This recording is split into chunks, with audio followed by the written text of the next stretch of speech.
we're going to work an example of the Frobenius method for solving linear ordinary differential equations. There's another video in this series that explains the steps in the Frobenius method. So here's the example that we're going to look at. You see that the coefficient of u dash has got a simple pole at 0, and the coefficient of u in this equation has got a double pole at 0. So this equation satisfies the conditions to have a regular singular point at 0. We're going to look for a solution in this Frobenius form.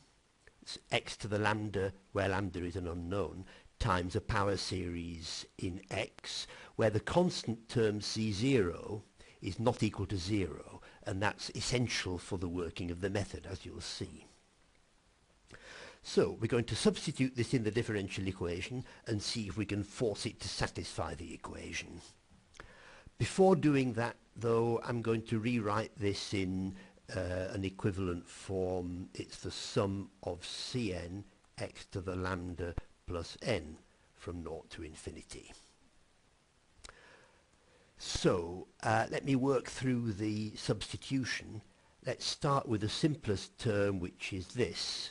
This is just u is sigma Cn x to the lambda plus n, which is that term there, and there's a sigma outside the whole thing, you'll see, and the minus 1 over x term gives minus the same thing with the power of x reduced.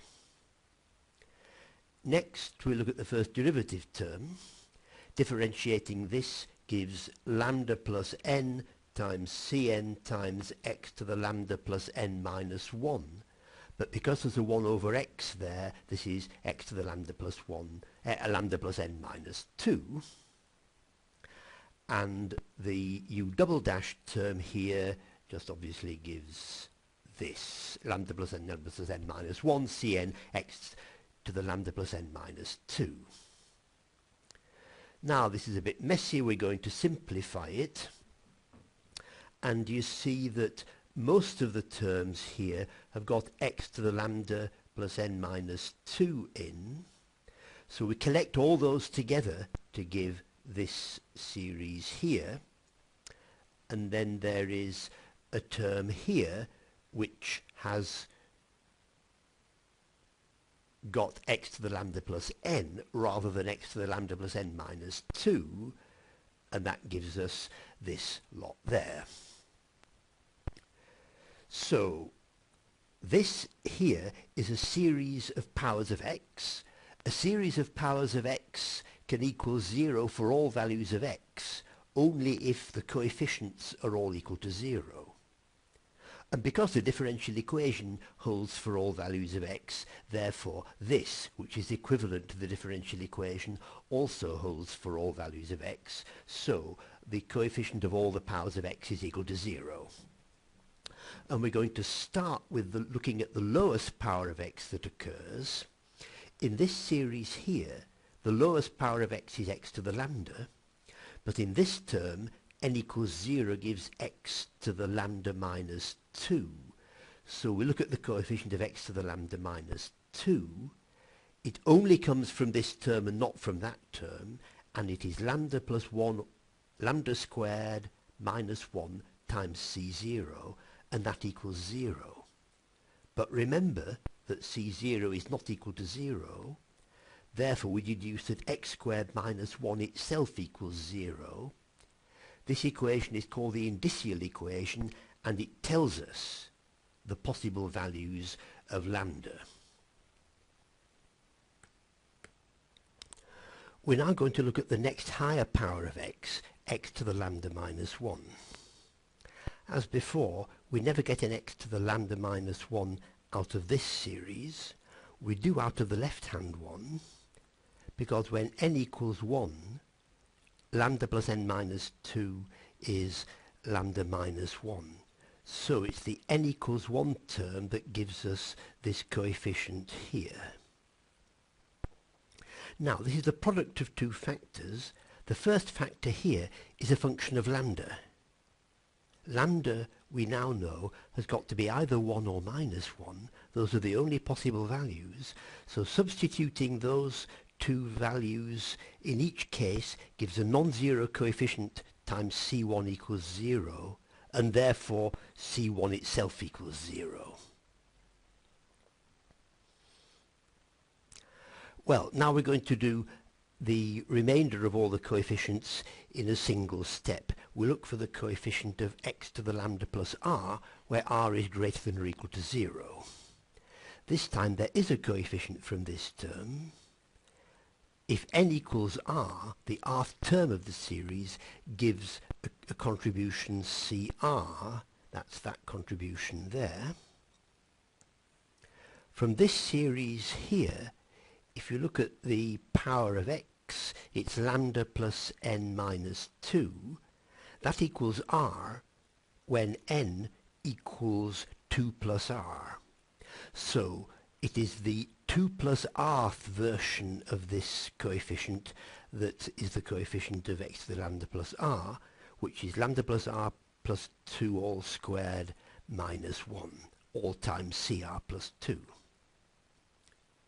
So we've ended up with this equation, and you see that what it does is express CR plus 2 in terms of CR, or vice versa. Solving this equation for CR plus 2 gives us this equation. It's called the recursion equation because if you know, let us say C1, this equation gives you C3, and you can carry on doing it in a recursive manner, giving C3, C5, C7, etc. But look, we've shown that C1 equals 0. That's there. Therefore, if you take r equals 1 in this equation, you get C3 equals 0 over something or other, so C3 is 0. And similarly, C5 is 0 because C3 is, and we deduce that all the odd C's are 0. So that's how this equation is used to find an infinite set of the coefficients given any one of the coefficients. We're now going to use the recursion equation to find all the even coefficients. And I've started off by writing out here what we found on the previous screen. Lambda is either 1 or minus 1, and CR plus 2 is CR over something or other.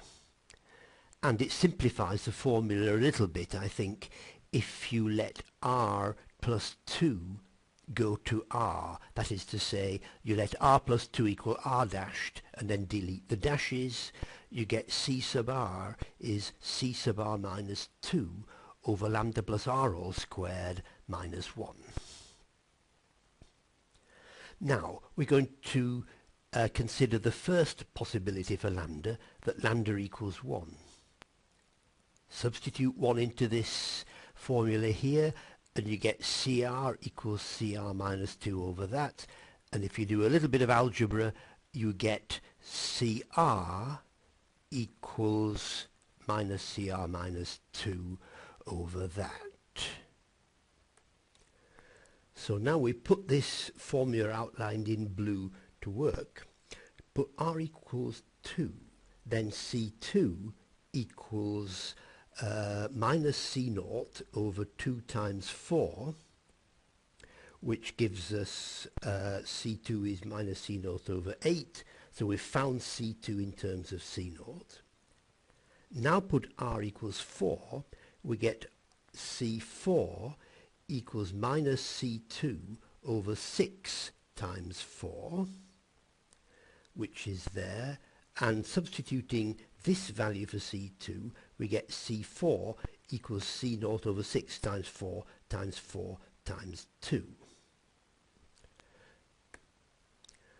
Right, we're going to look at the general coefficient C sub 2k next, but before that let me just write down the next term of this sequence. C2, C4, C6, if you do the calculations, equals minus C0 over 8 times 6 times 6 times 4 times 4 times 2.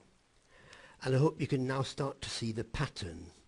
you've got a bunch of factors here. The ones at the front and the ones at the back are not squared, but all the others occur twice and are squared. So in the general term, we've got c sub 2k equals c naught over 2k plus 2, this is 2 higher than that, times 2k squared, 2k minus 2 squared, down to 4 squared and 2. And I can manipulate that in the following way.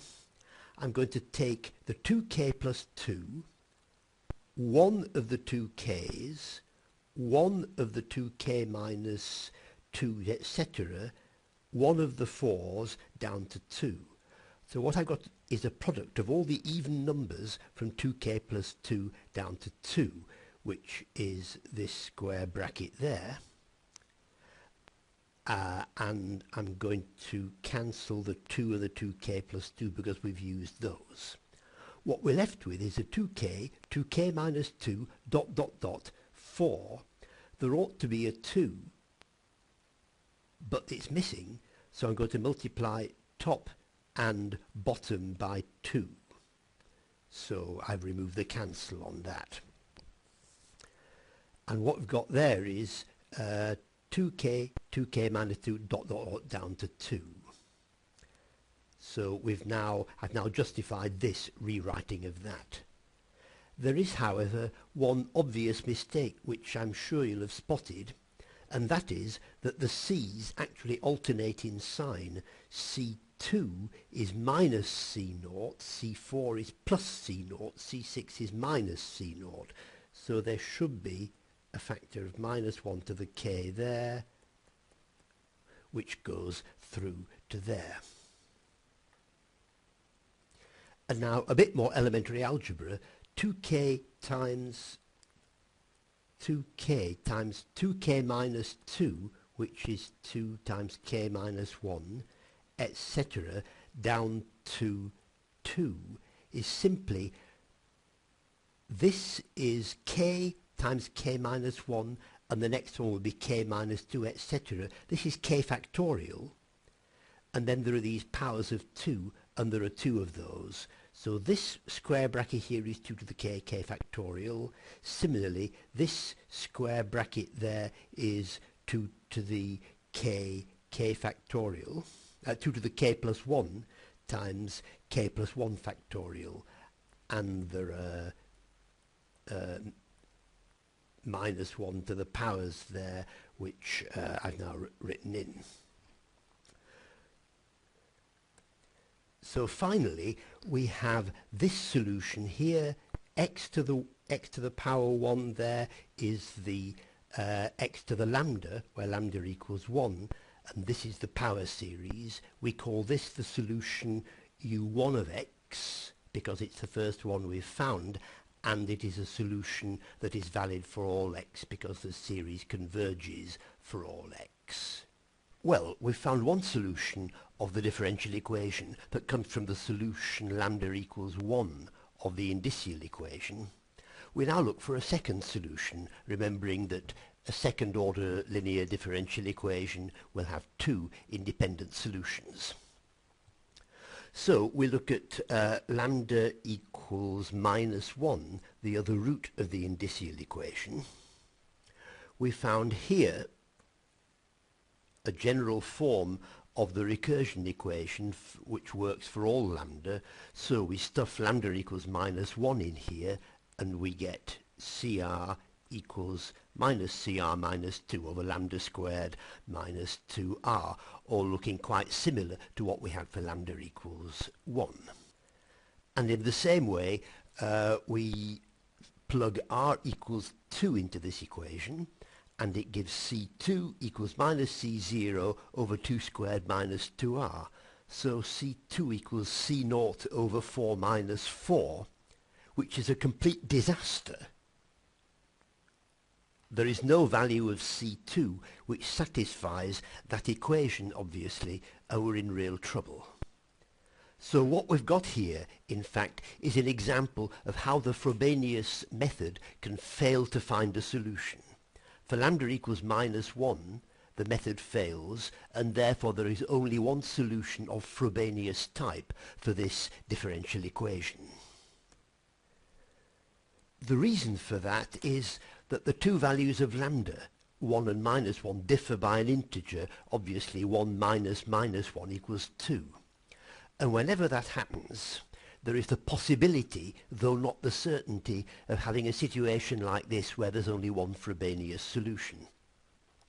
In fact, when the two roots of the indicial equation differ by an integer, I don't know of any simple way of seeing at once whether there are two Frobenius solutions or only one Frobenius solution. It depends on the particular differential equation that you're talking about. So what do we do?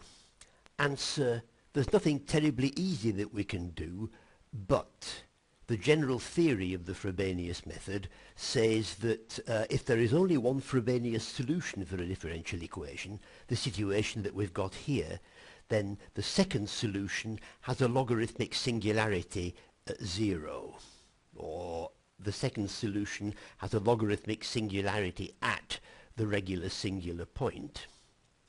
And what's more, it gives us a general formula for the solution. Well, it's sort of a general formula.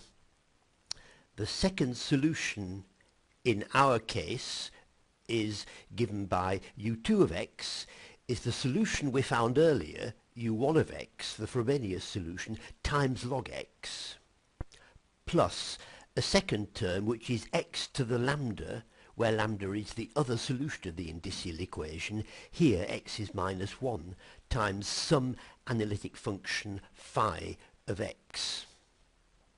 So that's the general solution, and you'll see that whereas the first solution was a function which was in fact analytic at 0, remember the first solution was a power series with only positive powers of x, so the first solution in this case was analytic.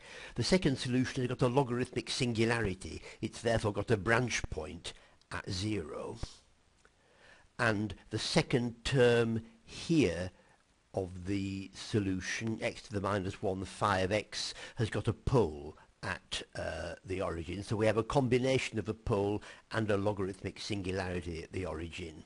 And quite often that information about the asymptotic behavior of the solution as you approach the singular point, quite often that is in itself a useful piece of information, even if you don't know the details of the analytic function phi. To actually find phi in detail is more difficult. What you could do is expand phi in power series, but that's and use the same sort of method, but that's very messy and not recommended. So that is at least the form of the second solution.